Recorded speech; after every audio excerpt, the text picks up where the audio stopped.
Le passage que nous avons lu, c'est le verset 36 là, de notre construction. Je donne 30 minutes, donc je vais aller vite.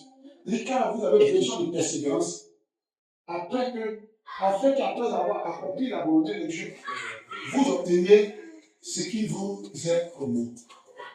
Dans cette assertion, ou dans cette déclaration, ou dans ce verset, il y a trois vérités qui se dégagent. La première vérité, il dit quoi? Pour faire la volonté de Dieu, il faut de la persévérance.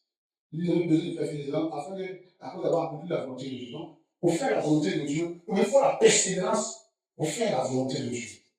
Amen. La deuxième vérité, c'est pour obtenir les promesses de Dieu, il faut faire sa volonté. Parce qu'il dit afin qu'après avoir accompli la volonté de Dieu, vous obteniez ce qui vous est promis. Ce que Dieu a promis, pour que je puisse entrer dans cette promesse, il faut entrer dans la volonté de Dieu. Et le troisième pensée de vérité, c'est qu'après la persévérance pour faire la volonté de Dieu, il faut persévérer pour obtenir ce qu'il a promis. C'est donc comment? Après la persévérance, pour faire la volonté de Dieu, il faut la persévérance. Il faut la persévérance. Parce que c'est quand tu vas faire la volonté de Dieu que ce que Dieu a promis là, tu peux atteindre cela. Mais en même temps aussi, après avoir fini de faire la volonté de Dieu, et que tu es dans une saison d'accomplissement, il faut encore demeurer dans la persévérance. On dit qu'aujourd'hui, je vais parler d'un temps soit plus de persévérance. Alléluia. Un temps soit plus de la persévérance. D'abord, comprenons que la persévérance rime avec le temps.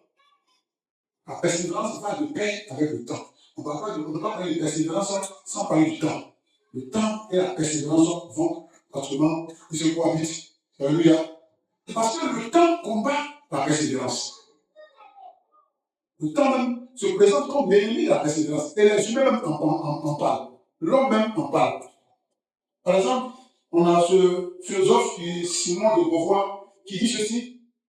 L'homme se contente de tuer le temps en attendant que le temps est tué.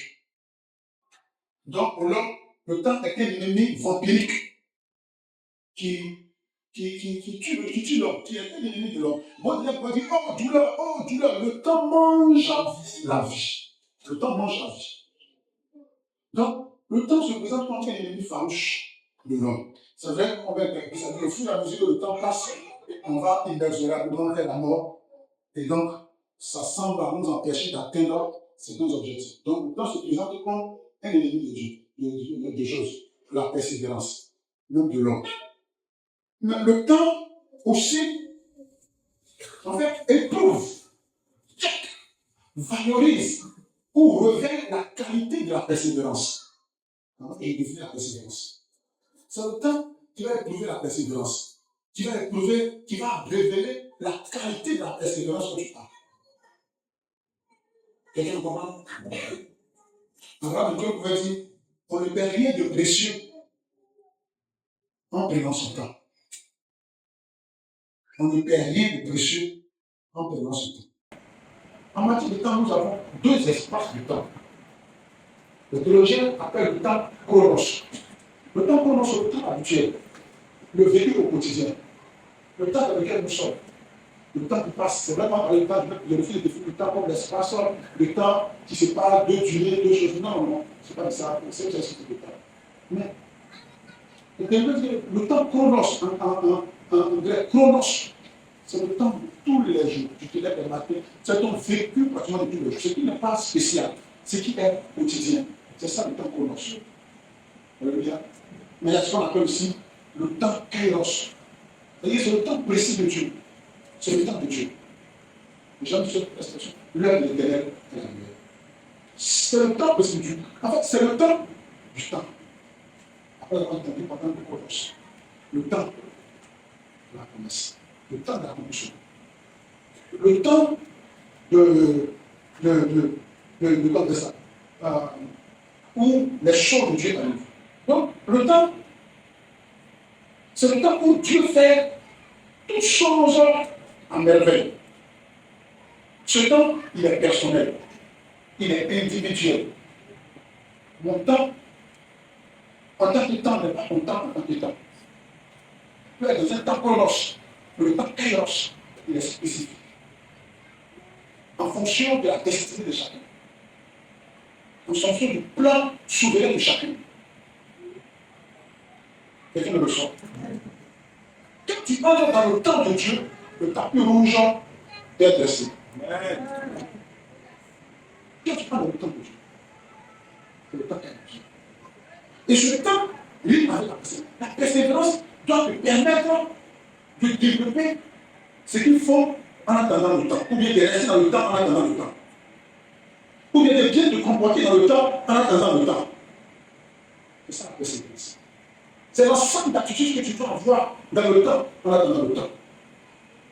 Si tu as reçu une promesse, si tu as reçu une commission, si tu as reçu une assurance, si tu as reçu quelque chose, si tu es dans un projet, si tu es dans une norme, quelque chose n'a pas besoin. Et le principe que le Seigneur donne pour faire les choses de façon merveilleuse, c'est le principe de la persévérance. Qu'est-ce que la persévérance? Qu'est-ce que la classicité de la persévérance? La persévérance, c'est de ne rien relâcher quand on est sur la bonne voie. Ce n'est pas abandonner. La persévérance, ce n'est pas se décourager. Vous savez, les épreuves, dans l'épreuve, Dieu parle à un peuple qui a bien commencé, mais qui, au fur et à mesure que le temps passe et que les épreuves se font rudes, ce peuple a tendance à retrouver dans ce qu'il a laissé, c'est-à-dire le judaïsme. Un peuple qui était gagné par le découragement. C'est comme ça, perd son assurance. C'est pourquoi il va au chapitre 12, il va dire, il répète les choses. Après avoir défini au chapitre 11, la bibliothèque de faire la bibliothèque des héros de la foi. Par la foi, Abraham a fait ceci, par la foi, ceci a fait cela, par la foi, Abraham a fait ça, par la foi, telle personne, par la foi, telle personne. Maintenant, au chapitre 12, verset 1, il dit, regardez le chapitre 12, verset 1, chapitre 12. Chapitre 12, chapitre 12, verset 1, verset 1, chapitre 12, chapitre 12, verset 1. Il dit, nous, donc aussi, puisque nous sommes environnés d'un si grand lieu de témoins, et de témoins, après chapitre 11,